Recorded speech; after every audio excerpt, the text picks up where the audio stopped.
friends, welcome to Madras Samayal. இன்னைக்கு நம்ம Madras Samayalல apple pie எப்படி பண்றதுன்னு பார்க்கலாம். இது வந்து கஷ்டம்லாம் இல்ல, ரொம்ப ஈஸியா அழகா செஞ்சு முடிச்சிடலாம். இது பண்றதுக்கு ஃபர்ஸ்ட் வந்து உள்ள வைக்கக்கூடிய ஆப்பிள் ஃபில்லிங் தயார் பண்ணிடலாம். அதுக்கு நான் இன்னைக்கு வந்து 3/4 கிலோ ஆப்பிள் எடுத்துர்க்கேன். ரொம்ப மாவா இருக்கும்ல, அந்த ஆப்பிள் இல்லாம கொஞ்சம் நல்லா திக்கா இருக்கிற ஆப்பிளா எடுத்துக்கோங்க. அப்பதான் நல்லா இருக்கும். இது வந்து பெரிய ஆப்பிள்ல 4 வருது.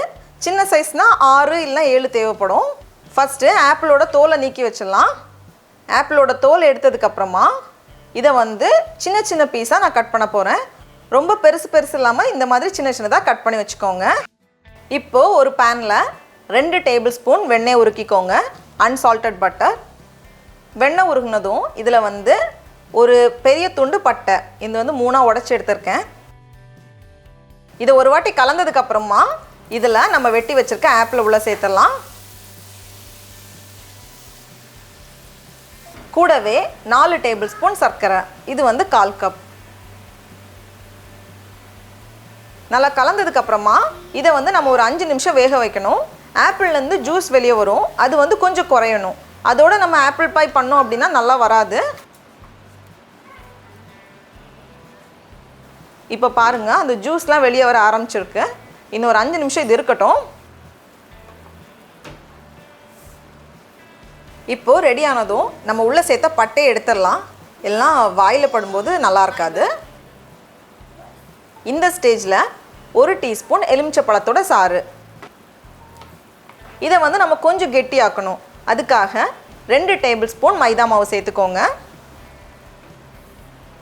சேர்த்துட்டு இதை வந்து நம்ம கலந்துட்டோம் அப்படின்னா ஜூஸ் எதுவுமே இருக்காது.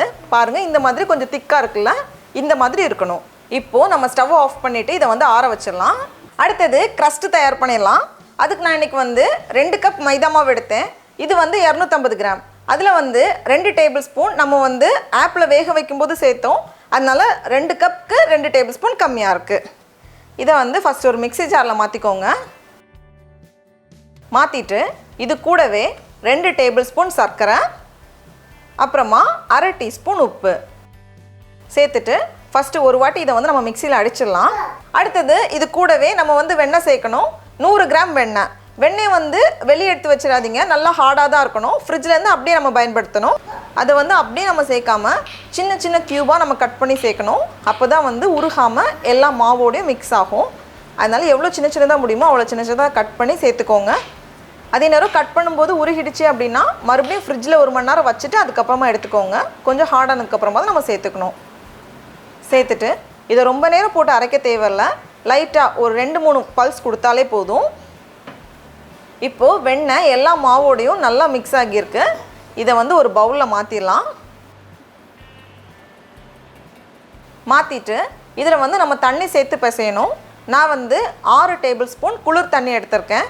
ஃப்ரிட்ஜில் வச்சு எடுத்தேன். அப்படி இல்லைனா சாதாரண தண்ணியும் நம்ம சேர்த்துக்கலாம். ரொம்ப தண்ணி சேர்த்துடக்கூடாது, எல்லாமே சேர்ந்து வந்தால் போதும். எனக்கு வந்து 6 டேபிள் ஸ்பூன் தண்ணி தான் கரெக்டாக தேவைப்பட்டிருக்கு. கொஞ்சம் திருன்னு இருந்தாலும் பரவாயில்ல, ஆனால் ரொம்ப தண்ணி ஆகிடக்கூடாது. ரொம்ப தண்ணி ஆகிடுச்சுன்னா ஃப்ளேக்கியாக வராது. அதே நேரம் எல்லாம் சேர்ந்து வந்தால் போதும். நம்ம சப்பாத்திக்கு மாவு பிசைகிற மாதிரி பிசைஞ்சிடக்கூடாது.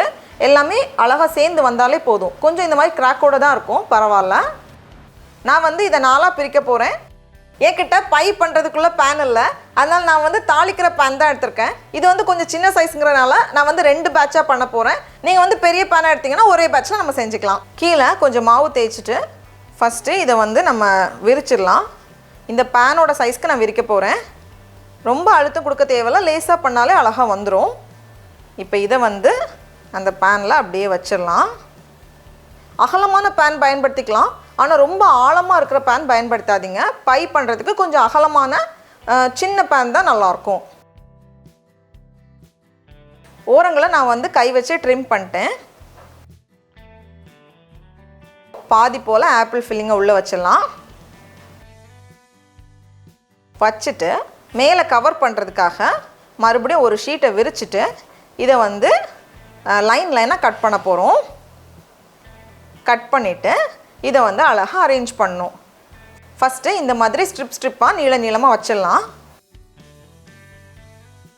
வச்சதுக்கப்புறமா ஒன்று விட்டு ஒன்று எடுத்து நம்ம பண்ணணும். இப்போ இதை எடுத்துட்டு இங்கே ஒரு லைன் வைக்கணும். அதே மாதிரி அடுத்தது இதை மறுபடியும் மூடிட்டு அடுத்தது நம்ம ஏற்கனவே ஃபஸ்ட்டு பண்ணது இல்லாமல் அடுத்தது இந்த மாதிரி நம்ம எல்லாத்தையுமே பண்ணும்போது அழகாக ரெடி ஆகிரும். இதை கூட பின்ன மாதிரி இருக்கும்.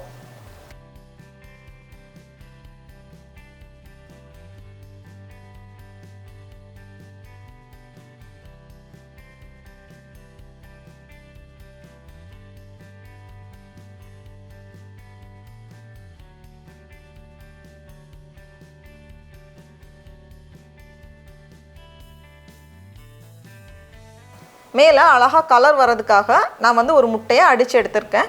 நீங்கள் வந்து முட்டை சாப்பிட மாட்டீங்க அப்படின்னா பால் வச்சு நம்ம ப்ரஷ் பண்ணிக்கலாம், எதுனாலும் ஓகே தான். அப்புறமா கொஞ்சம் சர்க்கரை, நான் வந்து ப்ரௌன் சுகர் எடுத்திருக்கேன், வெள்ளை சர்க்கரையும் சரியாக தான் இருக்கும். இதை வந்து 400 டிகிரி ஃபாரன்ஹீட், அதாவது 200 டிகிரி செல்சியஸில் 25லேருந்து 30 நிமிஷம் போல் பேக் பண்ணிக்கோங்க. மேலே வந்து கொஞ்சம் அந்த கோல்டன் கலரில் வரணும். டடா, அவன்லேருந்து வெளியே எடுத்தாச்சு. எனக்கு சரியாக 25 நிமிஷம் ஆச்சு. நல்லா அந்த கோல்டன் கலரில் வந்திருக்கு. இது வந்து கொஞ்சம் ஆறுனதுக்கு அப்புறமா நம்ம கட் பண்ணிடலாம். இருக்கட்டும், ஆறட்டும். பாருங்கள், ரொம்ப ரொம்ப அழகாக வந்திருக்கு.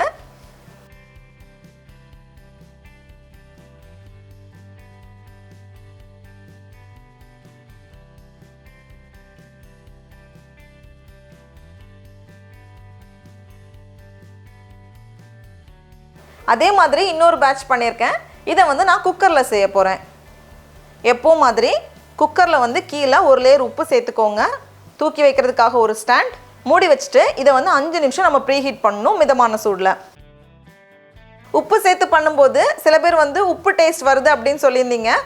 நம்ம வந்து குக்கரில் பண்ணும்போது குக்கரில் வந்து சுத்தமாக தண்ணியோ அந்த ஈரப்பதம் எதுவுமே இருக்கக்கூடாது. அதே மாதிரி உப்பும் வந்து நல்லா ட்ரையாக இருக்கணும். ஈரப்பதம் இல்லாமல் நல்லா ட்ரையாக இருந்தால் தான் அந்த மாய்ஸ்சர் இல்லாமல் நல்லா வரும்.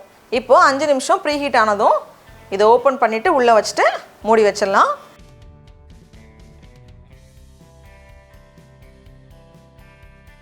மிதமான சூடில் எனக்கு வந்து 30 நிமிஷம் ஆகியிருக்கு.